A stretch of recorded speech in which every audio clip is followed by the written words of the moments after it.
then? What, I mean, it's been on your list 10 years, and then suddenly this year was the year. Yeah, I'd say there are a few things that this year I started my trad climbing sort of season earlier than I have done in the last few years. And by the middle of May, I already felt like I was, you know, sort of placing gear pretty well, and felt confident to start moving up the grades, as well as obviously building up that trad fitness. In April I started off leading sort of E2s, E3s, E4s, the odd E4 up in Northumberland, but definitely not wanting to push any harder than that.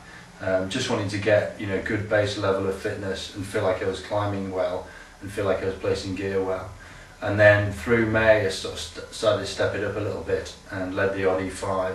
And another thing that I did this year is I decided to go to quite a few different venues that I've not been to before, because I thought that would help not put any pressure on myself to get onto harder routes too early, because it meant I could go somewhere new and there'd be a really great E4, I'd go and do that, rather than being tempted into trying something a bit too hard early on, and then blowing your confidence.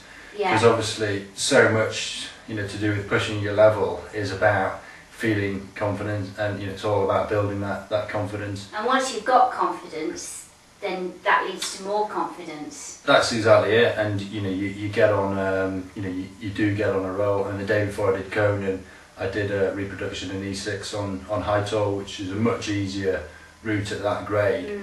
But that was really, you know, that sort of confirmed, right, I want to try something at that level that, you know, I find my personal limit. Yeah, I suppose there's certain routes that have been on my list for quite a long time, and at some point you realise you've just got to get around to getting on them.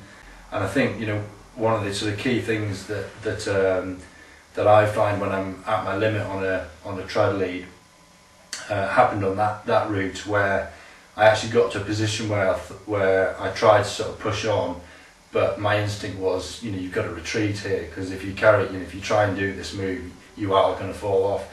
And I ended up reversing out of the sort of crux corner from the actual crux back down onto a slab lower down, and sort of gathered my thoughts and prepared myself, thought a bit more about what I was going to try and do up there. And then once you do the crux move and enter into the, there's a very sustained sort of 25-foot section, and you know, I did climb that sort of by the skin of my teeth, really. So could you have done that if you put 1% less in?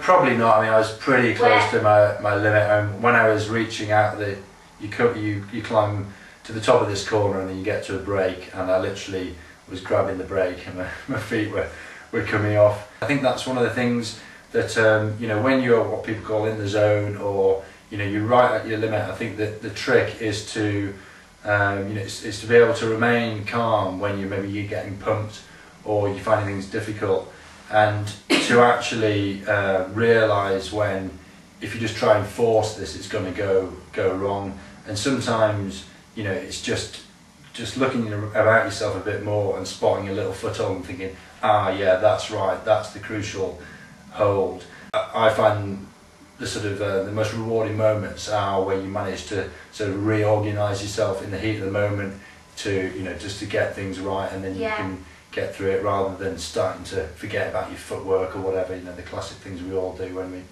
we get pumped if we're not careful.